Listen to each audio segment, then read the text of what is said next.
नमस्कार दोस्तों, आप देख रहे हैं ओटीटी क्रेजीज। आज मैं बात करने वाला हूँ latest release web series the empire के बारे में। जी हाँ दोस्तों, बहुत बड़ी वेब सीरीज रिलीज हुई है। मिताक्षरा कुमार इस वेब सीरीज की डायरेक्टर है और मिताक्षरा कुमार असिस्टेंट रह चुकी है संजीला भंसाली की। उनकी ये वेब सीरीज है द एम्पायर और इसे क्रिएट किया है निखिल आडवाणी ने। एमए एंटरटेनमेंट ने इसे प्रोड्यूस किया है और इस वेब सीरीज को देखकर मैं साफ कह सकता हूँ इसका बजट कम से कम 50 करोड़ है, उससे नीचे नहीं है।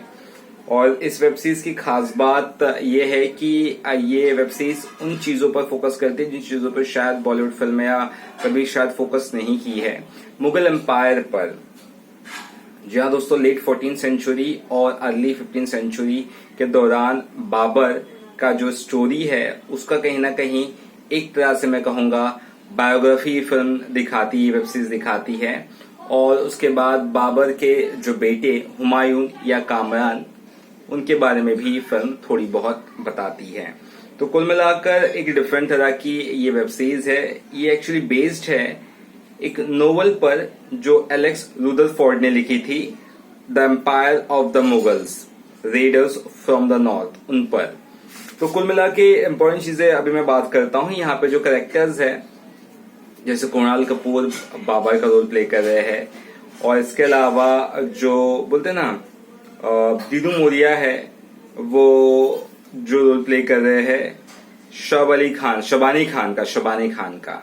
तो क्या होता है कि यहाँ पर जो बाबर है उनके पिताजी उमर शेख और उनकी माँ कुतलुब, एक भूकंप आता है और उमर शेख किसी वजह से उसकी जान चली जाती है। और यहाँ पे ये दिखाया जाता है बहुत बाद में कि वो बचाए जा सकते थे, यानी कि बाबर के पिता। और लेकिन भूकंप में जब वो गिरने वाले थे उमर शेख, तो उनका हाथ खुद छोड़ दिया था, वो भी बाबर की मतलब है ना, बोलते नानी ने। आई होप आप समझ गए होंगे यहाँ पे स्टोरी क्या है। वो बहुत बाद में पता चलती है चीजें। तो शबाना आजमी यहाँ पर बाबर की नानी का रोल प्ले कर रही है और फरगाना में जन्म लेते हैं, जो फिलहाल उज्बेकिस्तान में है करंट, है ना, अभी के हिसाब से। तो फरगाना के बाद समरकंद पर उनकी नजर होती है, किसकी, बाबर की। 14 साल की उम्र में ही ताजपोशी उनकी हो जाती है, क्योंकि उनके पिताजी भूकंप में या किसी वजह से उनकी डेथ हो जाती है। तो 14 साल से जब बाबर धीरे धीरे बड़ा होता है, किस तरह से वो जंगे लड़ता है, उसके बाद हिंदुस्तान को किस तरह से फतह करता है। हिंदुस्तान के पहले मुगल रूलर का खिताब आपको पता ही है, बाबर के नाम है। वो किस तरह से जंग जीतता है। तो बहुत सारी चीजें इस वेब सीरीज में कवर की गई है। वेब सीरीज की स्टोरी में बहुत ज्यादा गुस्सा नहीं चाहता हूँ, लेकिन आपको ये जरूर बताना चाहूंगा कि लार्जर देन जो लाइफ शॉट्स है, बहुत बड़े बड़े शॉट्स है, ग्रैंड शॉट्स है, वो मुझे बहुत अच्छे लगे। यानी कि निगम बोमजान की सिनेमेटोग्राफी बहुत अच्छी है। यहाँ पर बीजीएम जो है आशुतोष पाठक का, वो भी काफी अच्छा है। और कुल मिलाकर बहुत बढ़िया तरह से वेब सीरीज बनाई गई है। ऑफकोर्स यहाँ पे ज्यादा स्क्रीन टाइम दिया गया है बाबर को, सीधी सी बात उस पर ही बेस्ड है। लेकिन मुझे दीनू मोरिया का कैरेक्टर जो शबानी खान का था, जो समरकंद पे राज करता था और जिसे फरगाना चाहिए था, यानी कि बाबर का दुश्मन ही समझ लो, तो उसका रोल बहुत अच्छा है। यहाँ पर किसका, जिसकी मैं बात कर रहा था, दीनू मोरिया का। और दूसरा रोल जो अच्छा है शबाना आजमी का।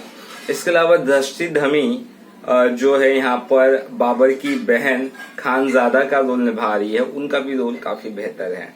और तो कुल मिला के वेब सीरीज में ये है कि कहीं ना कहीं स्टार्टिंग 1-2 घंटा वेब सीरीज बांधे रखेगी आपको, उसके बाद में बीच में थोड़ा सा स्कैटर्ड लगता है, थोड़ा सा आप एक खो देते हो, क्या बोलते हैं वो, है ना, डेप्थ खो देते हो आप, थोड़ा सा थोड़ा बहुत बोर हो जाते होंगे। लेकिन लास्ट का जो 1.5 घंटा है वो बहुत ही स्ट्रांग तरह से बढ़ता है। और ये बाद में ये जो जंग दिखाई गई है बाबर की, वो बाहर की जंग से ज्यादा उसके जिंदगी के अंदर की जंग रहती है, क्योंकि उसे अब ये करना होता है कि अपने एक तो जायज बेटे कामरान को हिंदुस्तान की गद्दी सौंपे या फिर हुमायूं को सौंपे, जो उनकी प्रेमिका, यानी कि उनकी ऑफकोर्स उनसे शादी एक तरह से नहीं हुई थी, लेकिन ना वो उनकी एक प्रेमिका थी, उनसे उनका जो बच्चा था हुमायूं, उनको गद्दी सौंपे।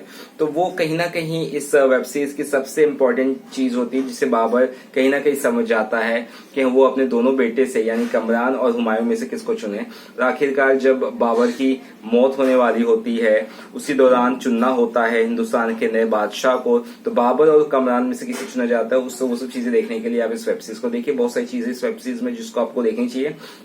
प्रोडक्शन वैल्यू बहुत ही कमाल का है, कॉस्ट्यूम बहुत ही कमाल के यूज किए गए, ऑर्नामेंट्स, ड्रेस डिजाइनिंग, ज्वेलरी सब बहुत कमाल की यूज की गई है। कितनी ऑथेंटिसिटी स्टोरी में ये तो मैं नहीं कहूंगा, लेकिन किसी बुक पर बेस्ड है तो सीधी सी बात है उसी तरह से ही बनाई गई है। क्रिएटिव लिबर्टी बहुत ही कम ली गई होगी, बड़ी बात है। यहाँ पे मैं डायरेक्टर मिताक्षरा कुमार के लिए ताली बजाना चाहूंगा, क्योंकि उन्होंने इस तरह का सब्जेक्ट चुना और बहुत ही मेहनत करके इसे बनाया है। इसके खिलाफ काफी नेगेटिविटी हुई थी, मैं उसको सपोर्ट नहीं कर रहा हूँ, ना तो कुछ कहना चाहूंगा उस चीजों पे, लेकिन मैं एज ए वेब सीरीज जो मैंने देखा, मैं मेरी जनरल या ओरिजिनल राय देना चाहूंगा। For me it's a well made web series. अपनी जो चीज वो कहती है वेब सीरीज, वो चीज पे काबिज रहती है। वीएफएक्स काफी लो था कहीं कहीं, लेकिन फिर भी मुझे ठीक लगा। मेरी तरफ से इसे कम से कम 3.5 स्टार 5 में से दूंगा, क्योंकि बेहतर तरह से बनाने की कोशिश की गई है। बहुत ओवर एक्टिंग जो कहा जा रहा है वो नहीं दिखाई गई है।